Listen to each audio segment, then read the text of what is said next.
அமீரகம் வர தடை செய்யப்பட்ட நாடுகளில் இருந்து 8 பிரிவினர்களுக்கு வர தற்போது அனுமதி அளிக்கப்பட்டுள்ளது. அந்த 8 பிரிவினர்கள் யாரெல்லாம் என்றால், அமீரக குடிமக்கள் மற்றும் அவர்களின் முதல்நிலை உறவினர்கள். 2வது, அமீரகம் மற்றும் அதற்கு பொருந்தக்கூடிய நாடுகளின் இராஜாங்க பணியாளர்கள் மற்றும் நிர்வாக ஊழியர்கள். 3, அதிகாரபூர்வ பிரதிநிதிகள் முன் அனுமதி பெறுதல் அவசியம். 4, துபாய் எக்ஸ்போ 2020 சர்வதேச பங்கேற்பாளர்கள் மற்றும் கண்காட்சியாளர்கள் மற்றும் அதன் அமைப்பாளர்களால் ஸ்பான்சர் செய்யப்படும் பணியாளர்கள். 5, அமீரகத்தின் கோல்டன் மற்றும் சில்வர் ரெசிடென்சி விசா வைத்திருப்பவர்கள். 6, வெளிநாட்டு நிறுவனங்களின் சரக்கு மற்றும் போக்குவரத்து விமானங்களின் குழுக்கள்.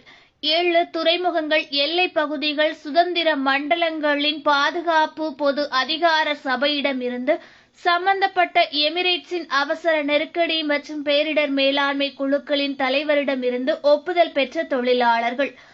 8, அடையாள மற்றும் குடியுரிமைக்கான பெடரல் ஆணையம் அதாவது ICA வெளியிட்ட வகைப்பாட்டின்படி முக்கிய செயல்பாடுகளை சேர்ந்த ஊழியர்கள் ஆகிய இந்த 8 பிரிவினர்களும் தற்போது அமீரகம் வருவதற்கான நடைமுறைகள் அறிமுகப்படுத்தப்பட்டுள்ளது. மேலும் இந்த பயணிகளின் நுழைவு இடைநிறுத்தப்பட்ட நாடுகளில் இருந்து 8 வகையான பயணிகள் ஐக்கிய அரபு அமீரகத்திற்குள் நுழைய அனுமதிக்கப்படுகிறார்கள்.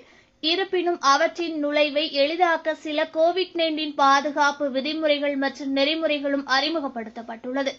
உதாரணமாக, அமீரக அரசு கோல்டன் விசா மற்றும் சில்வர் விசா வைத்திருப்பவர்கள் ஆன்லைனில் விமான டிக்கெட்களை முன்பதிவு செய்ய முடியாது. அவர்கள் தங்களது பாஸ்போர்ட் மற்றும் விசா பக்கம் போன்ற தொடர்புடைய ஆவணங்களை சம்பந்தப்பட்ட விமான அலுவலகத்திற்கு வழங்க வேண்டும். பயணிகள் அனைத்து ஆவணங்களும் தகுதியான அளவுகோல்களை பூர்த்தி செய்தால் அவை சம்பந்தப்பட்ட ஐக்கிய அரபு அமீரக பரிசோதனை எடுக்க வேண்டும். மேலும் அவர்கள் 10 நாட்கள் தங்களை தனிமைப்படுத்திக் கொள்ள வேண்டும் என்று அமீரக அரசு தற்போது அறிவித்துள்ளது. ஓகே ஃப்ரெண்ட்ஸ், இது போன்ற நியூஸ்களை உடனுக்குடன் தெரிந்து கொள்ள எங்கள் ரேஸ் தமிழ் சேனலை லைக் பண்ணுங்க, ஷேர் பண்ணுங்க, கமெண்ட் பண்ணுங்க, மறக்காம சப்ஸ்கிரைப் பண்ணுங்க.